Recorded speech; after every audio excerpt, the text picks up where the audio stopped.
Welcome to Outdoors Radio with Dan Small, your source for the latest hunting and fishing information. Thanks for joining us on Outdoors Radio. I'm Dan Small. It's time now for an update on Lake Michigan fishing in the Sheboygan area, sponsored by Dumper Dan's Sport Fishing Charters, Condos, and Riverfront Store, right there where all the action is on South Pier Drive in Sheboygan and on the web at dumperdan.com. You can also find him on Facebook at Dumper Dan Sport Fishing Charters, and these interviews are posted with a little video and photo supplement every time we do one on his Facebook page. Our other sponsor this week is visitsheboygan.com, and boy, a lot of folks are visiting Sheboygan. You've been a busy guy, haven't you, Dan? Absolutely. It's going quick here, and it's very busy. A lot of hours, a lot of people, a lot of fun. How's the fishing now? Is the warmer water helping? Yeah, the water's swarmed up a little bit. We kind of got hit here with some fog. We've had fog here for a few days. It's still cold, the water, a little warmer than the last time we spoke, but the fog bank came in, and it's been kind of foggy on the lake, which for us is no big deal. Sometimes we like fog better because, activates the salmon a little longer throughout the day as far as their feeding patterns go, and also we can hide in the fog from other anglers. They can't find us. Yeah, and I suppose you guys are moving targets here. You got 6 boats, and they all say Dumper Dan, and they all look alike. People know. People know where the fishing is. Yeah. Well, but they find us, they follow us. There's no doubt about that, and I don't blame them because I'd do the same thing if I was in their shoes. But the fog, we have radars on our boats, Dan, which is nice for safety, and we can see everybody on our radar units. We got autopilots and GPS and everything, the fish finders, so we're good in the fog. But yeah, the fish have moved in a little bit closer, Dan. We've been fishing them 60 foot out to about 120. We're getting some decent kings in that area, some lake trout in that area. Not too many cohos of late, but 60 to 120 has been good, both north and south of Sheboygan. And then out that 150 to like 250, we've been catching a few more steelhead and some lake trout out there too. But the kings have been in a little closer, and there's been some of them around, some nice size ones. Water's, like I said, still cold. It's about 52 on the surface, but down where the fish are, it's about 45 degrees. But it's been good. Yeah, we've been coming in with some good numbers, as you can see on our Facebook page. Yes, sir, and some good sizes in those kings and lakers as well. Exactly. In fact, I got a photo on there, Dan. They can check out.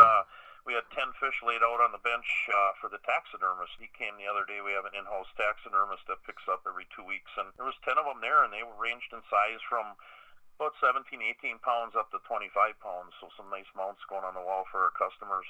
Boy, a taxidermist will be busy with 10 fish, and I'm sure he's getting them from other people, too. Well, he is. Yeah, he does fish from all over the place, but last year, just through my building alone at Dumper Dan's, I think we had about 60 mounted. That was just over 60 total for the year. So that's a lot of fish, especially when they're running 35 to 40 inches long each. It's a big, hefty mount, Yeah, absolutely. Who does your taxidermy? Dennis Reinhardt. He's out of the northern Wisconsin area. He lives up in Boulder Junction. Welcome to American Institute of Taxidermy. My name is Dennis Reinhardt. I'm the owner of American Institute of Taxidermy and also the head instructor.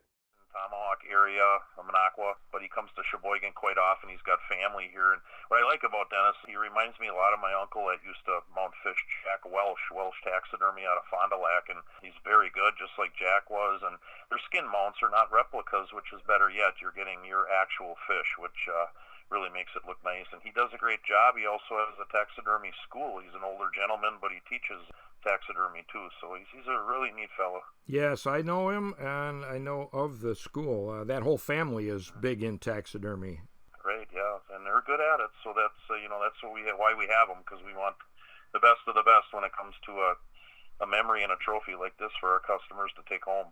Absolutely. Well, how are you catching these fish?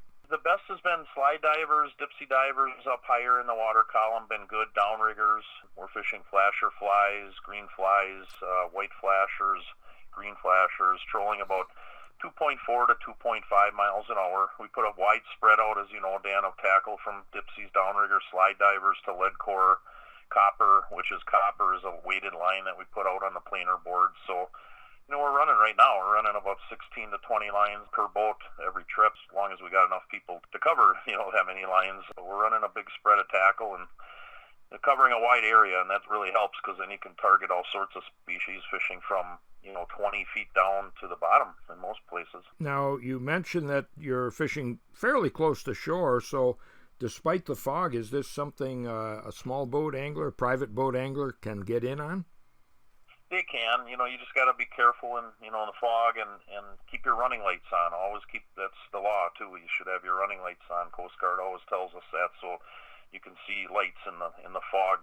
Just be careful, take it slow. The biggest issue we have with anglers, private boat anglers, is they go too fast.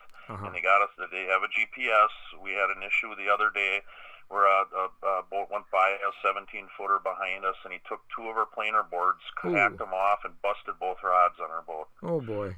And he was moving. He was doing over 30 miles an hour in the fog, and we don't go that fast with radar, not even close. With radar, these guys got GPS, so they think there's nothing between them and the lighthouse. Well, think again, be cautious and take it slow and be safe. But it's fine to fish in the fog. Just don't be too crazy out there as far as speed goes. Yeah, absolutely. Well, it's a good thing nobody was injured. It's too bad you lost gear, but that's better than having somebody go overboard. Absolutely, yeah, and there's no doubt, and it's a scary situation at times when these guys do this, and they got to be careful and slow it down and make sure you're watching where you're going, and also sound your horn. We have automatic fog horns on our boats, and they sound every 2 minutes, and beep the horn so everybody knows you're there, especially if another angler doesn't have radar. Yep, absolutely. Well, now this was July 4th weekend. The 4th was Monday, but you had the Venetian Boat Parade on the 3rd, on Sunday. What's that all about? It's neat. I love the boat parade, Dan. My family comes down, and a lot of my friends, on the boardwalk to check this out. And it's right at dark. It's at 9:30, always on July 3rd that evening. Get down there early to get parking, because I don't know what the total number of people down there is, but I'm guessing it's between 15 and 20,000 people that just walk all over the boardwalk at a spot to watch this parade. And usually 25 to 30 boats are in it. The Coast Guard starts it and leads it. The DNR is the last boat to bring up the rear, and 25, 30 boats in between, from sailboats to power boats, all lit up in the dark. It's really neat. Venetian Boat Parade, it's all lit up and down the Sheboygan River from South Pier to 8th Street Bridge and back. And some of them are pretty fancy, aren't they? They are, yeah. There's some that have music on them. They're dancing, and some people dress up, and yeah, it's really neat. A lot of lights, and they got generators on some of the boats to keep the lights lit up, to keep that going. But yeah, there's some themes on some of the boats with singing and dancing, and it's neat. It really is. To be honest with you, I like that as much as the fireworks, the Venetian Boat Parade. It's something to definitely see if you're in town.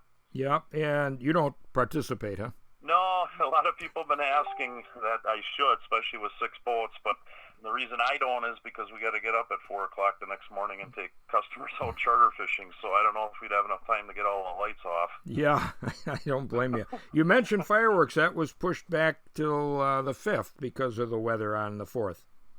Yeah, we had some storms and rain come through, and they decided, kind of last minute to move it a day later, which was the smart choice, definitely. And they do that periodically. You got to play the weather, of course. But yeah, July 5th, is when it is now, and we always have our fireworks in Sheboygan on the 4th. A lot of other places vary it on different dates, but we're always on the 4th, and backup dates the 5th, and hopefully, if the fog's not too bad, that you can see the fireworks, it should be all right, I think. But they canceled it not because of the fog. It was the storms that came through, a little bit of storms and rain, a little bit of wind. But that's fun to see, too. On the lakeshore, boats go out. I go out at night, and we take boats out, and we go out on the lake right out in front of Blue Harbor Resort, and we just idle over there in about 15, 20 feet of water and watch the fireworks. And it's a heck of a view, Dan. I mean, it's really nice when you got a ringside seat for a show like that.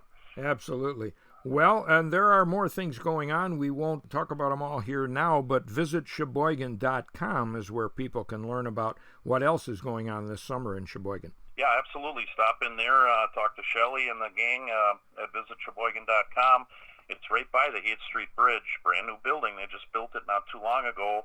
A lot of information. They got clothing there. People are a lot of times looking for Sheboygan clothing, and they have that, and a lot of pamphlets and brochures and guidebooks and maps and everything. you can't miss the building. It's right by the 8th Street Bridge, right by the boat landing here in Sheboygan on 8th Street. And walking distance from Dumper Dan's. Absolutely. Yep. Yeah, right across the bridge on the other side of the 8th Street Bridge. All right. You still got openings in July and August? I do, yeah. The early part of July, mid-July is, filled pretty heavy, but later July, the last week, I have some openings of July. It should be prime time for these Kings, so I would get a call into me as soon as possible, 920-377-1147. August, we have openings. We have openings in September yet for the fall salmon run, so get a hold of me, 920-377-1147. Make your reservation with us today. All right. Well, Dan, thanks so much, and hope you have good fishing. We'll talk to you again in a couple of weeks. Sounds good. Thank you. Have a great day. Thank you. Same to you. Dumper Dan Welch with the Lake Michigan Fishing Report from the Sheboygan area. His website is dumperdan.com, and on Facebook, Dumper Dan's Sport Fishing Charters. Also brought to you this week by visitsheboygan.com. I hope you will visit Sheboygan this summer. Lots going on there. I'm Dan Small. More Outdoors Radio right after this.